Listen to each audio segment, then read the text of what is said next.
I am the treasurer of the First board and also help out with First Global. And we have 40% of the First Global staff that are here today to, to walk us through the presentation. So they're going to say a few words, Dean, and then you could add something at the end, if that's okay. All right, so we'll get it started with Caitlin and Stephanie. Caitlin is going first.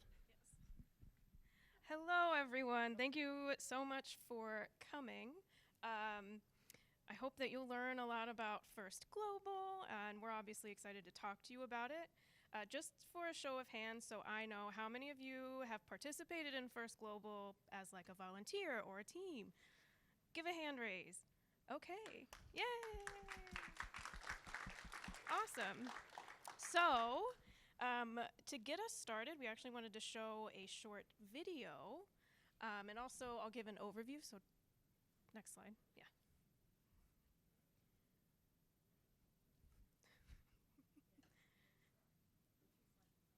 Yeah. Technical difficulties, which I think is a team name.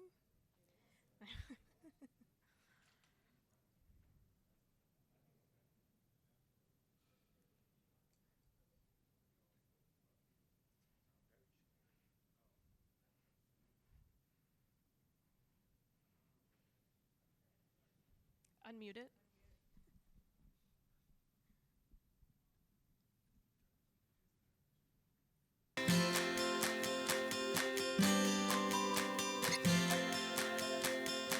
Transforming the world starts here. It starts with her, with him, with them.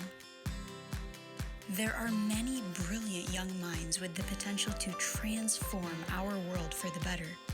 But not everyone has access to the opportunities that unlock their talent.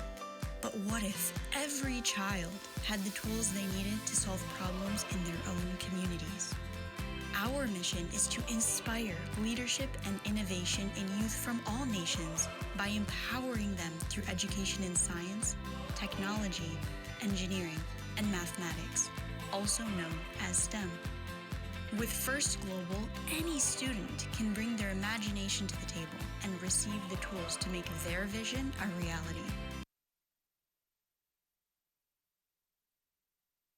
We accomplish this by hosting the First Global Challenge, an annual Olympic-style international robotics competition.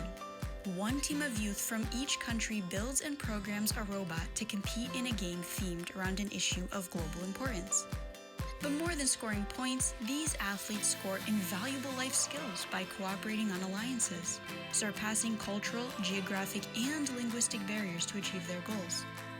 We're bringing the same passion and energy of sports to the field, but using it to inspire generations of high school-age students all over the globe to think creatively, problem-solve collaboratively, and lead collectively. In doing so, we're creating the change makers who will work together to solve the challenges of an ever-evolving world in need of solutions.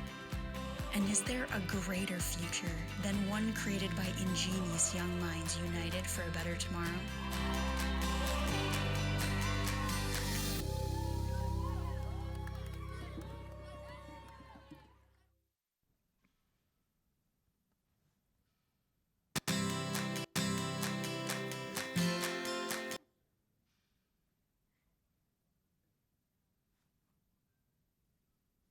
Yes.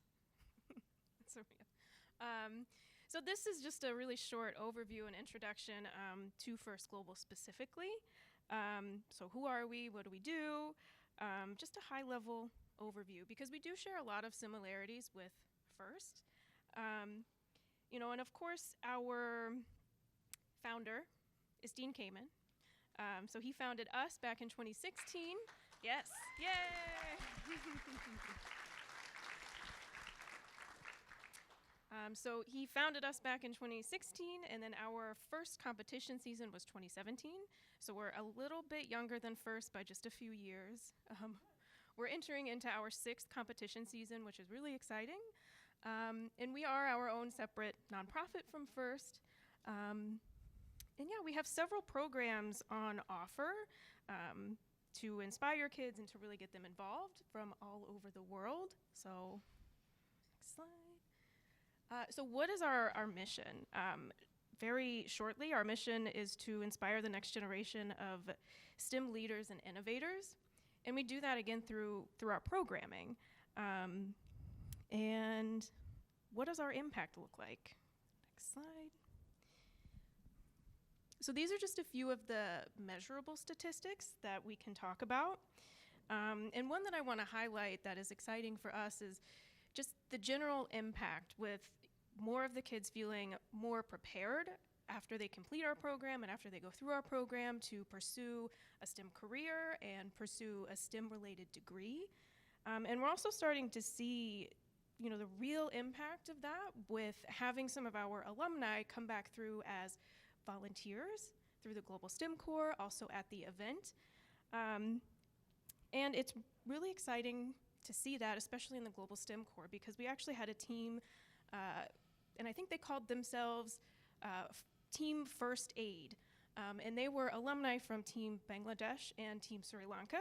And they actually met at our competition, and then they progressed into college, and they said that they wanted to give back to our program because they had received help from a Global STEM Corps team.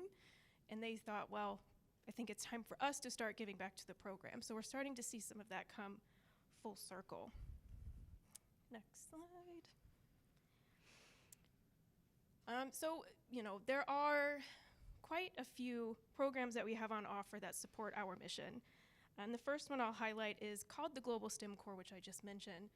And that is an advisor program to help mentor our first global teams who have never really done robots before. And that was one of the first things that we set up back in 2017 to support our teams, because that year especially, there were so many who had never worked with robots before. We had mentors who had never really worked with robots before. So that was one of the first things that we did to try and set them up for success and close any learning gaps as best as we could, because we didn't want any of the teams showing up and being disappointed in their robot. So it's a really great program for FTC teams and FRC teams and college engineering students to work with our teams. And how it works is we match them on a one-to-one basis. So one advisor team works with one first global team throughout our season. And they just provide technical assistance virtually. So I think this was one of our teams from Virginia working with Team Burundi a few years ago. And the really cool thing about this program is that, and I might pick on someone, is that these short-term pairings can turn into longer-term relationships. And Roger from Team Spider, give a wave, has worked with so many of our teams. And how many teams are you currently working with? 4 teams? Yes. But they're adding a 5th. Yeah. And they've worked with us for how many years now? 4, 5? Yeah, so 5 years. And they actually went down to Paraguay a few years ago to help with the team.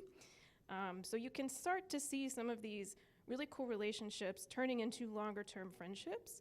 And we also had a team go to Comoros this past August to help the all-girls team there. So it's a really cool program for students to work with other students from other countries especially. So, you know, if anyone is interested, I'm happy to talk about the Global STEM Corps and give you more information. So the next slide. Yes, the other really cool opportunity to get involved in First Global is being an event volunteer. So we have an annual First Global Challenge, which was in person for the first 3 years, and then of course 2 years virtually because of the pandemic. But we will be back to being in person this October. Yay, we're excited. And there are a range of volunteer positions from non-technical, like pit admin, which is of course something that you guys have here, to technical positions like someone in the flying squad. So the flying squad is like your mobile robot repair unit. And much like the Global STEM Corps helps virtually, the flying squad helps on-site in person. So we have a range of opportunities for volunteers, and it's a really great experience overall. I know Heidi has been involved since the first year, and I know she's had a good experience. Yes. Next one. And then we also have a few other programs on offer. So we also do STEM talks and interviews where we bring in people to interview, including some really cool people like Joyce Masuya, who is the Deputy Secretary for the UN Environmental Program. And we also had Dean do a talk 2 years ago. And these are all on our YouTube page, and you can watch all of these. And the teams get to ask questions, so it's a way to engage our teams with really cool people as well. And we also have a lot of technical trainings, again, to help the teams feel empowered and be successful when they build their robot, as well as the Higher Education Network, and the biggest one, which is the First Global Challenge. Next slide. So, what is the First Global Challenge? As you saw in the video, it's an annual International Olympic-style competition with robots, and we invite one team per country. So just like the Olympics or the World Cup, and they compete over a few days to win some awards, but also make really incredible friendships. And we do it in a different country every year. So in our first year, we were in Washington, D.C., then we went to Mexico City, then Dubai, then 2 virtual years. And then, of course, we will be in Geneva this October, which is really exciting. And the coolest parts about First Global is that when you enter into the venue, you're greeted by the pits. And I know everyone here knows what pits are, so I don't have to explain that, which is good. But with our pits, when you look at the pits, you're literally greeted by the world, because we invite one team per country. So, you'll see our teams in alphabetical order, working alongside each other, making memories, having spontaneous dance parties, which I've seen here as well. And you'll overhear conversations from students from different parts of the world about their favorite books. And they're learning that they're not so different from each other. So in that way, we're building peace through our competition, and we're creating an experience that will stick with them for the rest of their lives. And they can take that back, and they can remember this for forever. And I think we hear it a lot about how First Global has changed their life. And it's because of these relationships that they're building.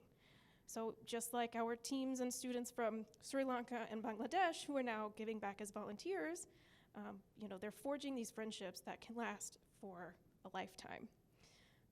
And it's really cool. And our events are themed around a certain issue. So whether that's water, energy, and then our teams are tasked with coming up with a solution through STEM, which also educates them on world issues of global importance. So, next slide. And with that, I will hand it over to Stephanie.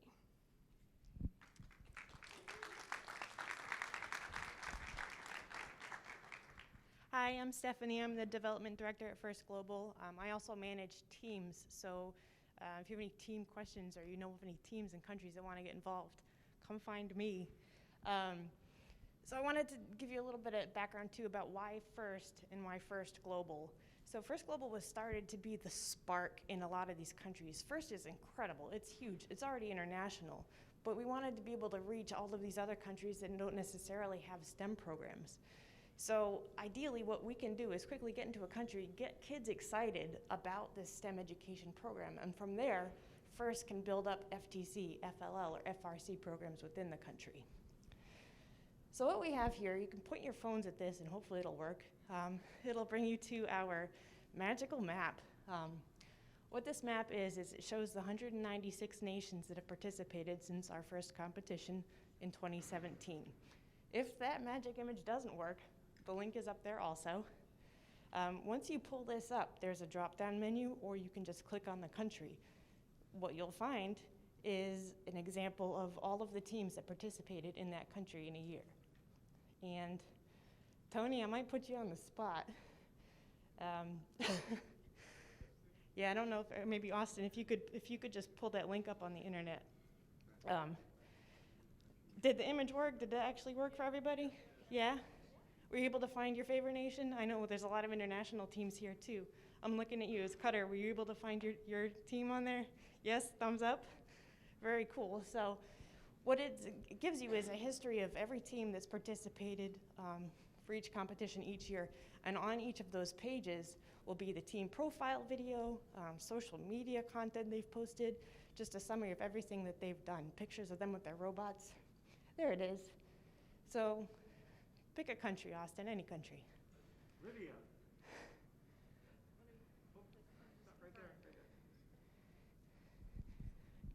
Oh, jeez, there's a thing there. Team Libya. So what this is their 2021 team page.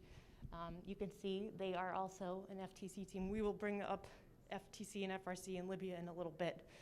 But what we do is we have different content here that they've posted through the competition, and you can do that for every year. Could we go back to the slide?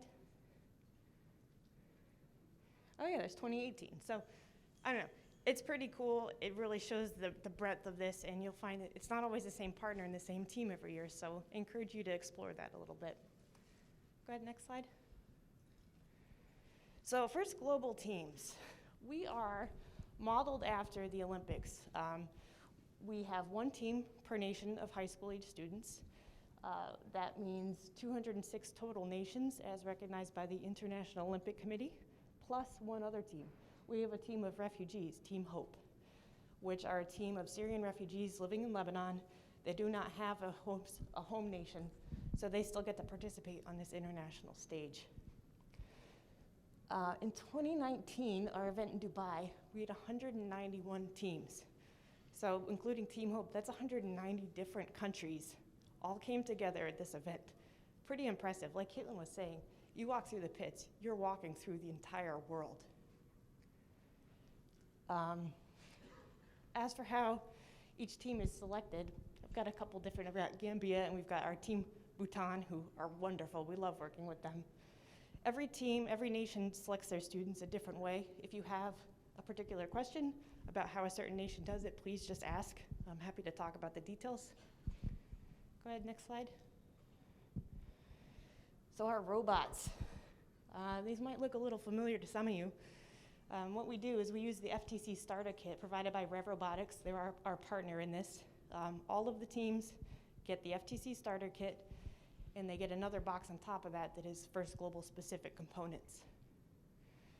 Our teams are required to use what is in the kits, nothing more than that. It helps level the playing field. Not every country has a Home Depot or a hardware store you can run to get replacement parts. So we provide everything they need in these two kits. Our playing fields, 6 by 7 meters. The robot starting size, 50 cubic centimeters, very similar to First Tech Challenge, size-wise and what the robots look like. And then similar to here, alliances of 3. 2 alliances compete together. So then you have 6 countries working together on the playing field at the same time. Next slide. So, can you try clicking on that? Yeah. So this is Team Libya. 2017, they started as the first global team.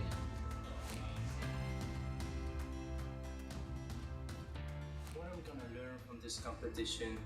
I will bring it back to my country and share my knowledge and experience to some boys and girls that are passionate. They like robots, but don't have the same opportunity. So in 2017, they got this first spark of excitement by attending the First Global Challenge in Washington, D.C. And from there, they just continued to grow.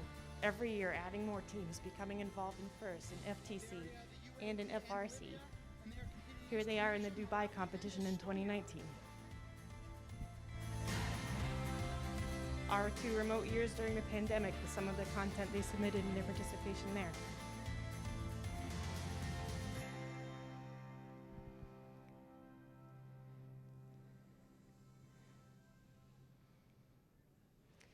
They are now 60 FTC teams strong, 3 different competitions in Libya, including Benghazi, engaging over 1,200 students.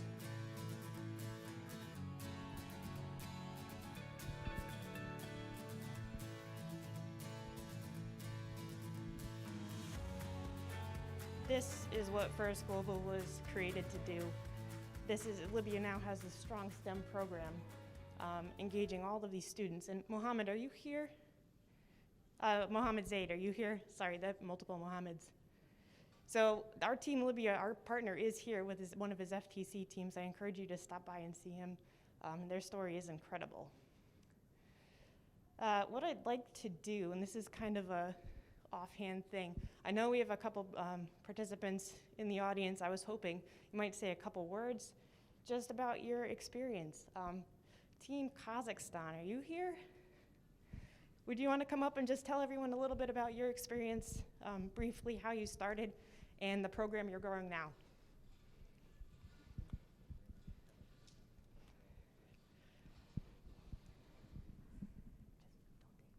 Okay. Hi everyone, my name is Noor. So the full name is Noor Dawlet. I know that it is quite hard to pronounce, so you can call me Noor. And this is my partner, my friend, Aslbek. So we together started our first journey from First Global. So that was like back in 2017 when we gathered our team from Kazakhstan, and then like we went to our journey to Washington DC with 5 of our students, and then like we were quite impressed with the mission, with the Dean Cayman's like message to this society, and then like we started to grow from that point, and now we are more than 10,000 students involved STEM program in Kazakhstan. So thank you very much. So this year we have, we are PDP for FLL and FTC in Kazakhstan since 2020. So we got slightly unlucky because of the pandemic, but eventually we were here. This is our first championship. So we brought 60 students from Kazakhstan to here. So it is their first experience being in the US, being participants of first championship. So we're very excited and thankful for Dean Cayman, for first itself. Thank you very much for the opportunity. Yeah. Thanks. So we would like to just share our little thoughts on how we are going to organize this year's like selection on the First Global. So this year we are planning to cover all of our youth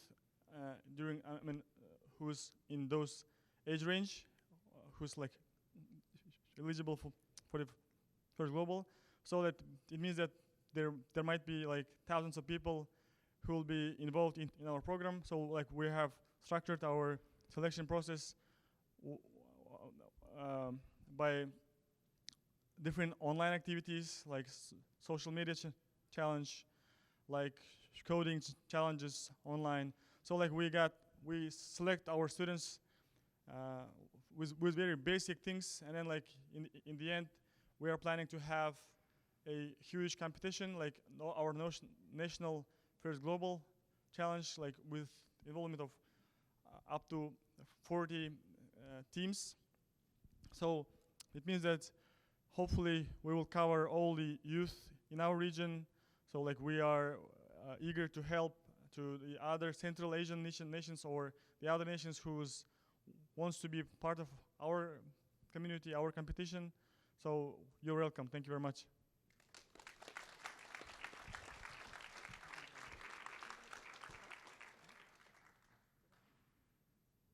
And just to add to that, what they're doing with this outreach in the remote regions in Kazakhstan, they've assembled a group of 2,000 young women to engage them in the STEM activities they're working on. So what you guys are doing is incredible, and it's exactly what we were hoping First Global would do. So thank you so much.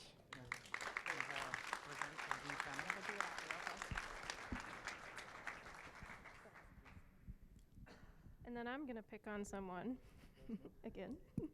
Roger. Yeah. So again, Roger's worked with us for several years now. Just give a little bit of overview.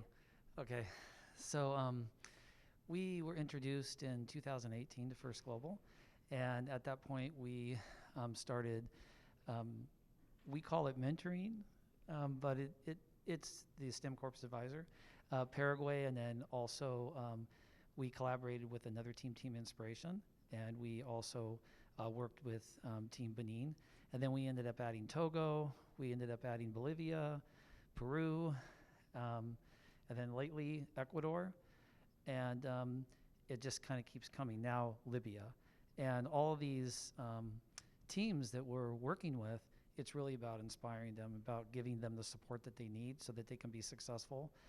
As was already mentioned, they may not have the resources, they may not have the opportunity to learn about STEM in their countries, and so we provide that opportunity. So where has it gone from that? Well, we continue to establish a greater relationship. And so now we've provided 30, which are kind of like a smaller robot, like a science kit for education. We provided those in Benin. We provided 20 of them in Paraguay. We're going to be providing 100 of them in Ecuador. And we start there, and then from there, all these FTC teams are growing in these countries, just by planting the little seed. So those kind of two things together, which is our plan. And then for the last 2 years, we've been working with Libya. And so all this effort, we were there right in the beginning of this pioneering effort. I'm not sure how much you know, but I wish Mohamed was here, because Mohamed Zaid, he has a great story to tell. And we were there helping them with their very first scrimmage, and that turned into this year to the very first official competition that was in Tripoli. So it was really an amazing experience. And we had the opportunity to connect 53 of those teams with veteran teams, FTC, FRC teams, to help them to receive the support that they needed so that they could be successful. And then we ended up mentoring 37 of those on our own. So that was pretty challenging for us. But I just have to thank Dean for his vision and Caitlin for her leadership in making this happen, because it really has made a huge difference in my life. Kind of touches me.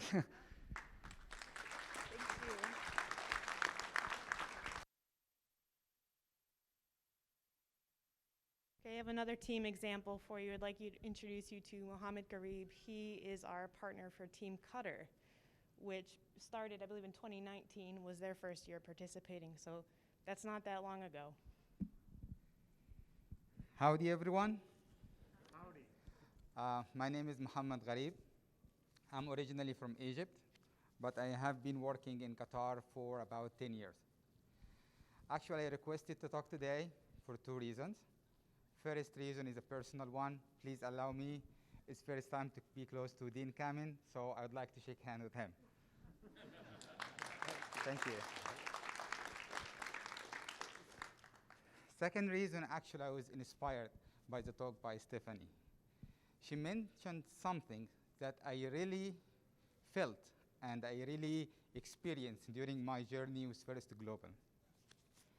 So she said, we want to start the spark in countries to expand the knowledge about First. And this is exactly happened with me. So in 2018, actually, by total coincidence, and this is, I can see that First Global always determined to find and invite teams to the event. So I was invited to mentor a group of students just 2 months before my summer vacation. In Qatar, it's very hot, and summer is very important for us to travel and have vacation. But I saw this like determination to bring the students from Qatar to Mexico, which about 30 hours of flight and transit. Since then, since I attended the first Global in 2018 in Mexico, every year I have more than 20 students in First Global Team Qatar. And this was not enough for me to feel my passion. Actually, First Global and First not inspiring only students, they are also inspiring mentors, which indirectly reflect on the students. So I'm here this year in Houston to be the mentor for the first 60 students who participate in First Ticket Challenge for the first time ever in Qatar, which all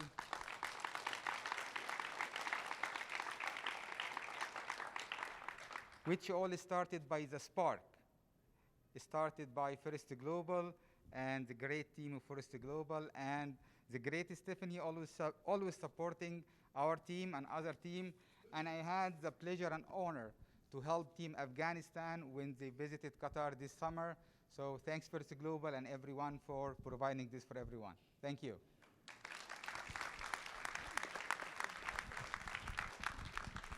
All right, I think it's time for the man you've all been waiting for, the man of the hour, the founder himself, Mr. Dean Cayman. Thank you.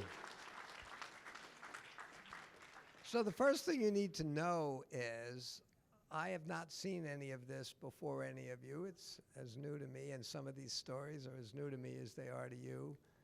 But I think, like all of you, it's incredibly exciting to me what they've been able to accomplish. And maybe by way of putting a context around it, I keep thinking of FIRST as this tiny little delicate thing that we kind of gave birth to in 1989, 33 years ago. But compared to FIRST Global, FIRST is the 800-pound gorilla. FIRST has, tens of thousands of teams and 3,700 corporate sponsors. FIRST has gotten huge. And maybe, again, I've said this the last couple of times, we've gotten the first community to hear from First Global. So I think the edge is off this issue. But I feel obligated to once again maybe remind everybody, the world has become a very cynical place in some ways and skeptical. And I have to tell you, when I first set out to make First Global happen, it wouldn't have occurred to me that the knee-jerk reaction from many of the people inside FIRST would be negative. Maybe, as I said, cynical, maybe they would say, oh, Dean's going to be distracted, or we'll take resources and focus away from what FIRST is, which is primarily in the US, even though we had a lot of countries sending teams here. So I just want to put some perspective on it and tell you some of the trials and tribulations of getting it up. Number one, it was never intended to in any way compete for the time, the attention, the resources in any way with FIRST. It was a way to plant seeds around the world that would ultimately make FIRST a bigger global event than it is now. And after seeing how many people seemed concerned in the FIRST community, I started grappling with different ways to explain something that I frankly hadn't thought needed explanation. For instance, I said when we started in 2017, hey, FIRST has been around by then for 27 years. And we're very proud that we have teams all over the United States, and some countries, but we're certainly in less than half of the 200 countries in the world. Well, after 27 years, if there's 100 countries out there that still don't get the opportunity to participate in something as exciting as FIRST, the ramp rate to eventually get to them is going to be a long time. And again, it had never occurred to me, therefore, to make a competitive organization, but the aha insight that I thought everybody would appreciate went something like this. If we could just go to all those other countries and just plant a seed, just give them a taste of what it's like to let kids and mentors and teachers and corporate leaders get together in a fun environment and build something. Using, of course, the model of FIRST, then we'll, even if we get just one team in each country and we convene them all, it will jumpstart a lot faster growth. When I started to see this surprising, let's say, concern or skepticism, the analogies I started coming up with, hey, everybody, the U.S. invented basketball. We invented it. There's a Hall of Fame for it in Springfield, Massachusetts. And now we have the NBA, big teams, big professional teams, a couple of dozen, I guess. And then we have college teams. But you know what? Finally, using the model of the NBA, the Olympic Committee, which starts back to the 1875 or something, the Olympics was about Olympic sports, right? Running and jumping. But finally, under the pressure created by the attraction to basketball, finally, the International Olympic Committee created Olympic basketball. No NBA team went to play, and no country was attempting. Liechtenstein didn't think they're going to create a basketball team and have it go join the NBA and compete with, I don't know, New York or LA. Nobody would have thought it was competitive. And in fact, I would have thought everybody that loves basketball would think, isn't it great? Now they're going to make it an Olympic sport, and countries all over the world that want to participate will. They'll lower the barrier. I tried to explain that. There were other concerns I had heard. And I said, look, we started first robotics, but after a few years, I realized the barrier to entry to some schools is too high, and the barrier of starting at high school age is bad. Let's do the equivalent of Little League for our sport, and we started first Lego League, which, by the way, there was a little resistance. Then we realized that there was too much of a gap between first Lego League and first robotics. Let's make First Tech Challenge. That took us, 15 years to get to that. But each time you try to do something new, there's always resistance, there's always concern. And, to innovate, to accept change is always hard, and there's good reason. When you got a good thing, you want to be careful about change. But even in that very first year, I just had this overly maybe simplistic view. We got to get kids all around the world to leverage the magic of designing and building something and getting comfortable with technology and doing it in their local community. And it was pretty clear that you're not spontaneously going to be able to do that at the first robotics level and these others. And by the way, the entire board of directors of FIRST at the time, and this is not a negative thing, every single member of our board was in the U.S. and a U.S. citizen. And it really just seemed to me unlikely that with the programs we had, everybody that's involved in FIRST is, overworked and underloved and very busy doing their thing. And if I went to FIRST and the board said, I got another great idea, let's take on the globe, which kid? What do we do? What about us? You could imagine how hard that would be. So it just seemed, hey, I got an idea. I got a bunch of international people that are very influential, one in Mexico, one in Europe, one in Asia, and said, why don't we do something that, and I thought, in no way competes with FIRST.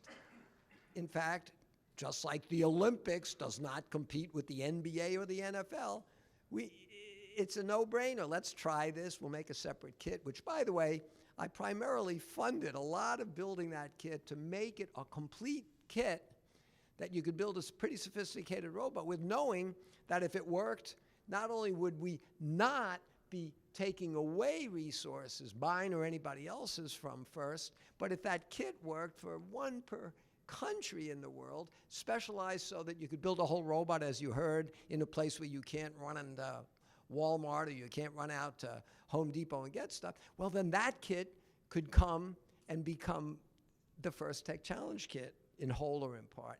So I just saw all the places we could move forward, we could leverage, we'd get more bites at the apple, we'd get more global. But I have to tell you, there was concern. One of the reasons I'm here again today is I want to make sure that we keep reducing the concern and increasing the excitement. To be brutally honest, in that very first year, we brought somebody in to run it that we thought would be awesome. And I got it wrong. And I only had 5 or 6 people on that staff. You heard, there's only 5 of these people. Caitlin and Stephanie were there with a couple of other people that aren't here today.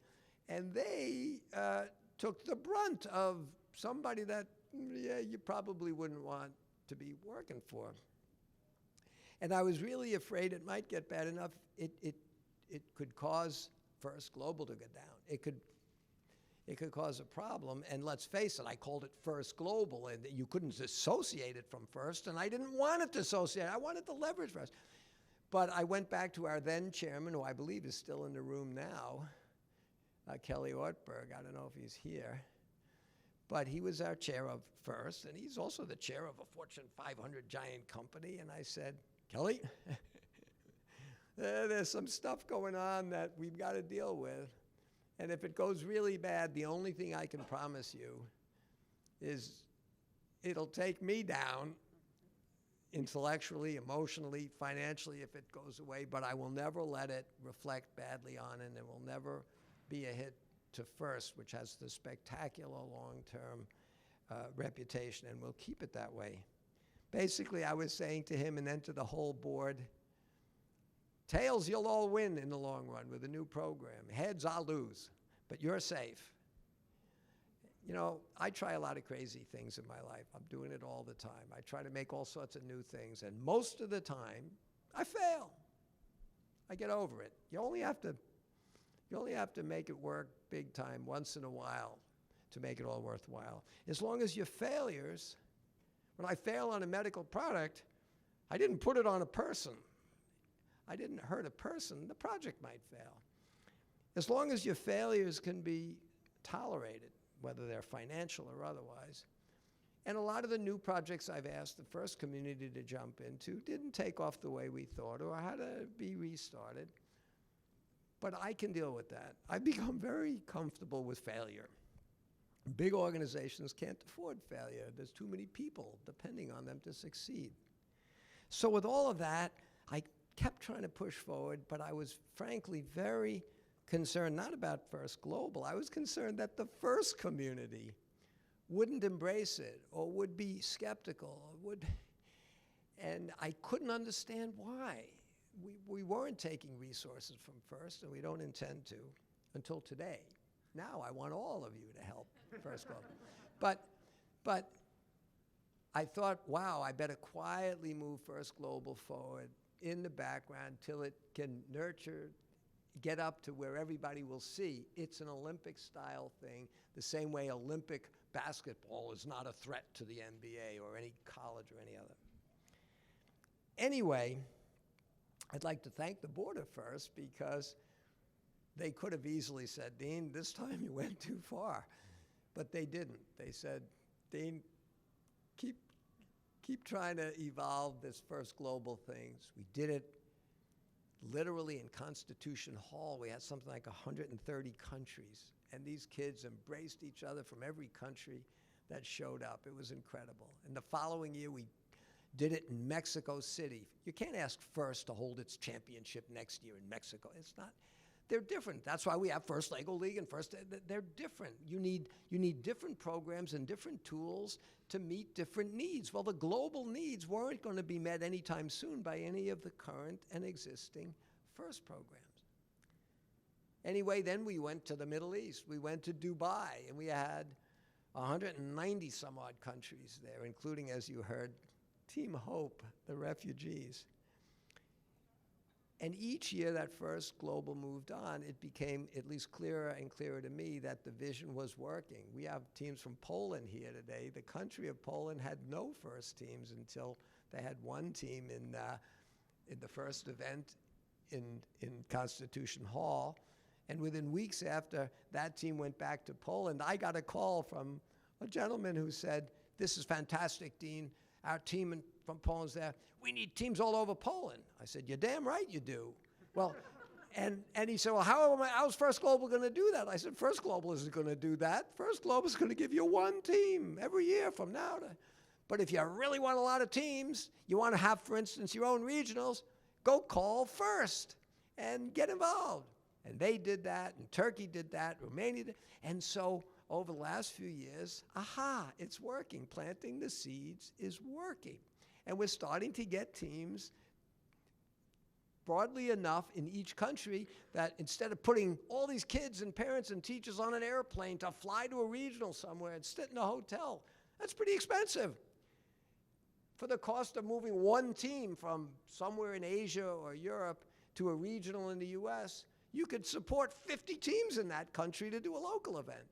And so first, like basketball, invented here, stimulated the whole world to be playing basketball, first is going to be the poster child for what all these countries can aspire to do. And they'll all have first teams throughout their country, and then they'll each country pick one of those teams to go to an annual celebration somewhere which isn't so U.S. focused. It doesn't have to be in Houston.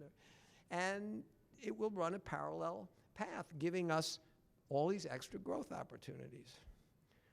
So I can tell you, at least at this point, I think the whole issue with the first board, of which Vince Waslinski is a member of the first board, is now very comfortable that First Global is moving along, doing its thing, and I am still astounded that it literally is a global institution. It has 5 people, 5. And you just met 2 of them. You've met about half the staff. And thank you, Caitlin, and thank you, Stephanie. And you saw the incredible collection of people with passion and countries they've put together. And so since it's working well, and since we did make that kit, and since we did deliver that kit to the whole FIRST community, and I think they're enjoying what's in there, and we'll leverage it both for FIRST and FIRST Global, I had suggested to this team, instead of now trying to maybe dance lightly with all the FIRST teams, don't worry, I'm not being distracted. I only made one promise to the whole FIRST board. I will never intentionally divert any of the resources that come into FIRST from all of our great sponsors to supporting FIRST Global. We're looking for new and different sponsors that exist in these 191 countries that aren't here, or if there are organizations in the US that see the vision and the potential of FIRST Global, as long as the resources they're willing to put there are incremental and additional to whatever they do in the US, that's what we do. And I think, again, I don't know if Kelly's here, but I think he would back me up if I said, and in the 5 years of what FIRST Global has been doing, there's never been an issue of poaching resources, people, or finance. So this year, we are moving the event, not Washington, D.C., where it was, not Mexico City, not Dubai. We're moving it to a country which is almost itself symbolic of collecting the world in a neutral place. Switzerland, Geneva. First of all, it's a pretty easy place to get to from Asia. It's halfway from North America, from Africa.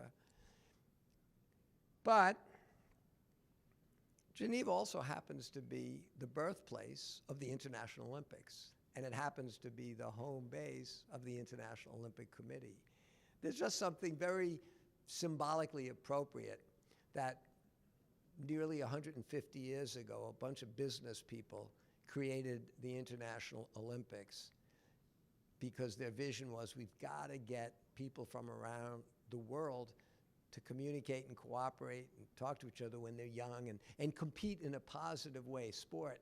And they justified the whole International Olympics because if we can get young people to do a sport together, maybe they'll learn how to cooperate and break the cycle of never-ending self-destruction. Just look at the world today. Their vision was a noble one, but the results are not spectacular.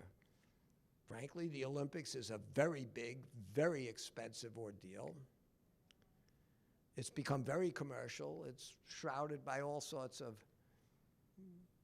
maybe you'd call them less, you might not be proud of some of what's gone on. And by the way, the sport that they have people compete in many cases, is a very destructive. It's fighting in many cases.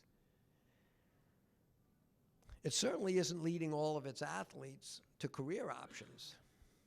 And it's certainly not inspiring all of the fans that watch it to develop the skill sets they need. So I decided they had it right. Let's get the world's kids together. But in the 21st century, after 150 years, maybe we could get them together to do something a little more productive, and maybe to get to their vision a little better. We'd start with the process and the culture that really is working inside FIRST that isn't in other sports. Namely, we're all about gracious professionalism and cooperation. So we decided, as I said, now that we've seen it work a few times, while I still had to keep it separate, because in case it failed, I had to go down alone. I couldn't put FIRST at risk. But now that we're pretty sure it's working, and now that there's a lot of, let's say, support for it and not a lot of concern about it among the massive FIRST community in this country and the FIRST community around the world, I decided that it's time to do what I always do with the FIRST community. I give you homework. Here's the homework. You just saw a beautiful example of hit this thing. You got a picture of the globe. You touch any country, it pops up. It shows you the team. It shows you. Okay. Now, look, don't pick a nice, rich country that's perfectly capable of fielding a team and getting it to Geneva. You don't need to give advantage to the advantaged, and you don't have to help them. But for instance, why did I start FIRST Global? Because there are 54 countries in Africa where kids are desperate to get out of poverty, to understand technology, to build their own gardens and their own future. And after 27 years in FIRST, while we spread in a lot of places, I don't think we had any countries from Africa. Last year, or in Dubai, we had one team from every country in Africa. We had 54 teams from Africa. That's a pretty amazing fact. But I can tell you, at least half of those teams struggled. You can whine and complain here about how hard things are. Go to a village in a small country in Africa. We managed to get them their kits thanks to companies like FedEx. But it occurred to me that of the 200 countries, about 100 already have lots of FIRST teams, as you know. Many of them are represented here. You know what? You don't have to help them. They'll do just fine at this international event. But my homework, now that I think, as I said, we've passed through that part of we doubt this, we're concerned about this, it's a distraction. Now that FIRST ought to be proud that we are the model for the world, and we want countries to start springing up FIRST teams everywhere, then create their own leagues, and then really become the first truly global sport. Well, here's what I'd like every team to do. We got tens of thousands of them here. What do all the countries in the world need? Mentorship, advice, resources, maybe encouragement. Why doesn't every team in this country, any team that's here at this championship, go look at that globe and pick a country where it's pretty clear they could use some help, and adopt them, and agree that you're going to support them and help them get to Geneva. And they'll be proud of what they did. You'll be proud. You'll have made connections with that country that will last a long time. And you know, there's that story about the guy that cries because he has no shoes until he sees the kid that has no feet. I don't have a lot of sympathy for all the teams in this country that can whine and complain about what you don't have. Go look at some of these countries. Go look at the environment that these kids are in. And then imagine, instead of whining and complaining about yourselves, you go adopt one of these countries. And you work with them. And maybe you save a little money and you get your community to help you and you fly to Geneva. And from October 13th to October 16th, we, with a tiny staff of 5 people, are going to be orchestrating the international first global event, and we will have teams there from virtually every country in the world. And we will have kids communicating and cooperating and cheering each other on in a way that is unprecedented. And you should be part of it. And FIRST should be proud that you're the reason that thing came to be.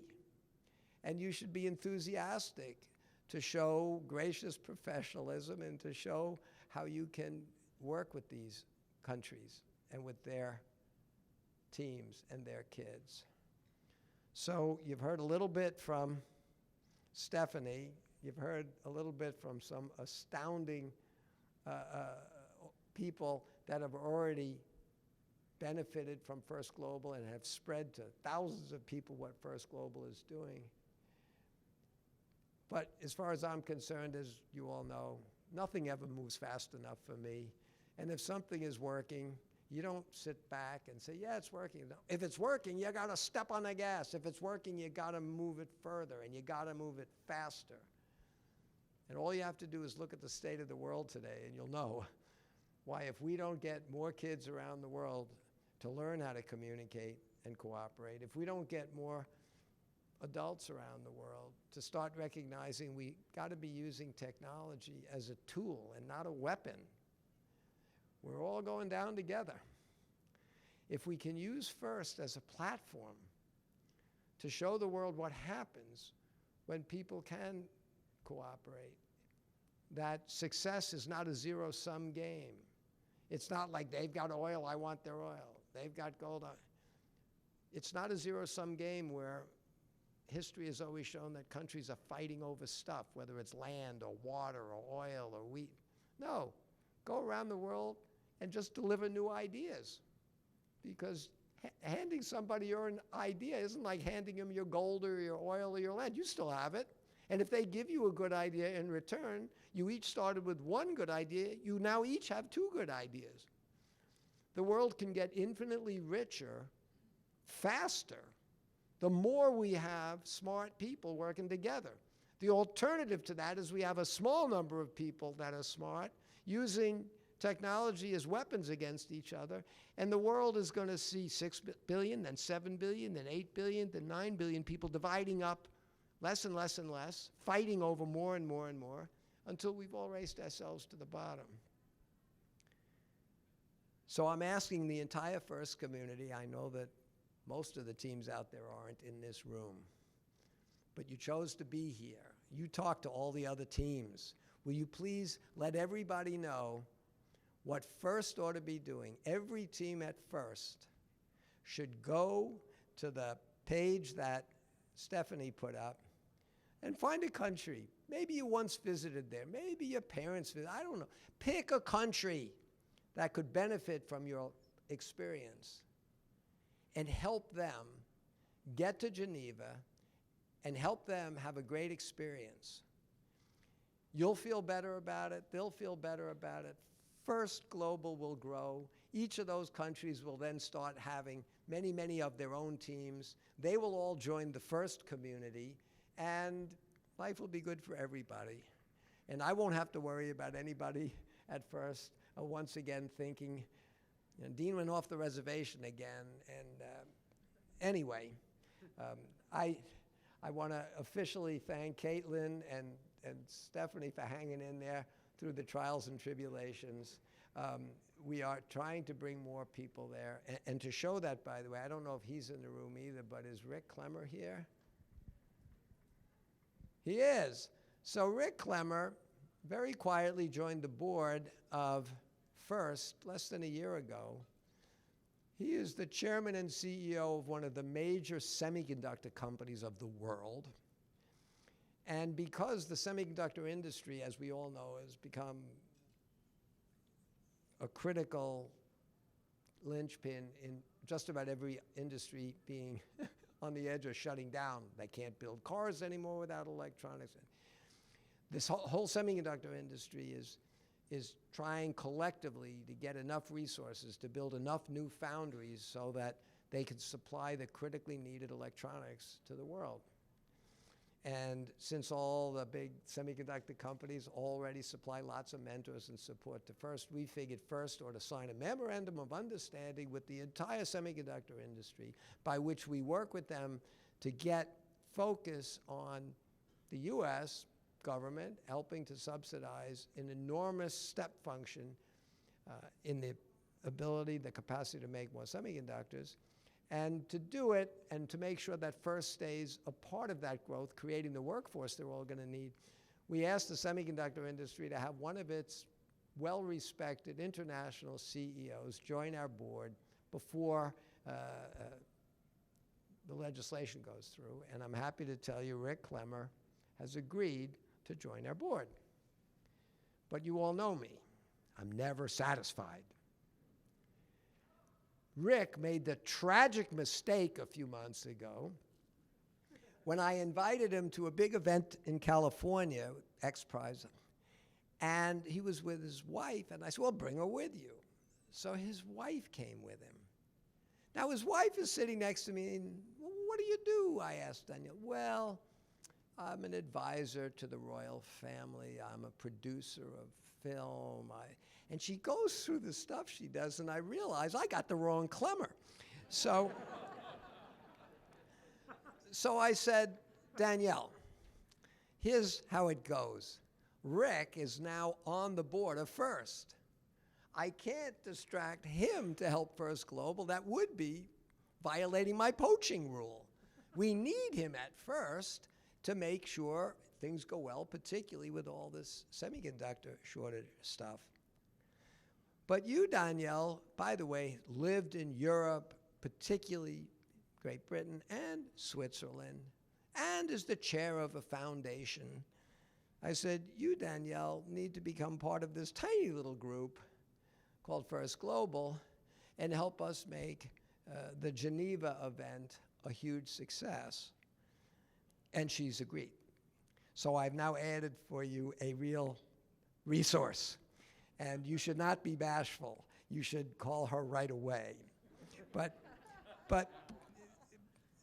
so all of this is to say, everybody, I hope everybody in the whole FIRST community is now not only comfortable that FIRST Global is not a distraction, it is not a threat. As it finally grows up and can go on its own, I'll probably leave it alone like I do the rest of the FIRST programs, and I'll go create problems somewhere else. But in the meantime, I'm hoping that every FIRST team out there, I wish there was more of you, hopefully spread the word. You've got the rest of today and tomorrow. Go on, social media is pretty good at spreading garbage. Let it spread real knowledge. Please go out and make sure every FIRST team knows that we're asking them to go look at the FIRST Global website, figure out how to partner with and adopt a country out there that could use some help, share with them gracious professionalism. Let's get on with this. I officially invite every one of you to come to Geneva from the 13th of October to the 16th. I think we're going to have some pretty significant international leaders there as well to show support for these kids and for this vision that we have. I think you'll all, if you can get there, really enjoy it. And I think it'll be, if anything, a feather in the cap of all of FIRST. It'll bring more attention to the rest of FIRST. It'll help become integrated as part of FIRST as soon as we can make that happen. And that's where we are. And oh, by the way, it's got a great theme. It's an international theme, maybe more universally accepted as a theme than any one we would do in the typical games we do here. I'm not going to tell you what it is today. Sorry, but you'll hear soon. You'll hear soon, but it's a great, the theme of the game, the problem that the game is attempting to highlight and address through technology is one that I think you'll all be excited about, and I know it'll get a lot of the kids around the world to embrace solving this problem, because it's a problem that has a bigger impact on the developing world than it does here. but please stay tuned and give First Global as much support as you possibly can without distracting any of your support from First. Deal? Deal. All right, thank you.